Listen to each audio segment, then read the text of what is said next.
સુરતના ડિંડોલી વિસ્તારમાંથી એક દુઃખદ ઘટના સામે આવી છે। લગ્ન પ્રસંગના વરઘોડા દરમિયાન નાચતા મનપા કર્મચારીને અચાનક હાર્ટ એટેક આવતા તેનું મોત નીપજ્યું। પરિવારમાં શોકની કાલીમાં છવાઈ જવા પામી છે। સુરતના ડિંડોલી વિસ્તારમાં લગ્ન પ્રસંગ દરમિયાન વરઘોડામાં ખુશીના માહોલ વચ્ચે અચાનક જ દુઃખદ ઘટના બની હતી।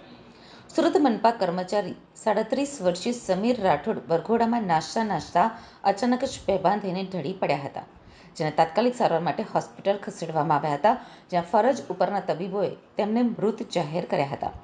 આ બનાવ બાદ પરિવારમાં શોકનો માહોલ છવાઈ ગયો છે। હાલ પોલીસે મૃતદેહને પોસ્ટમોર્ટમ માટે ખસેડી આગળની કાર્યવાહી હાથ ધરી છે। મારું નામ શૈલેષભાઈ છે। આ ડેનિજ ખાતામાં નોકરી કરે છે।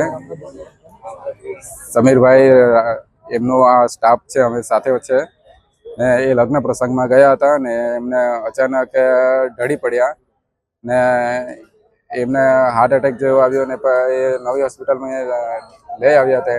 એમને મૃત જાહેર કર્યા છે।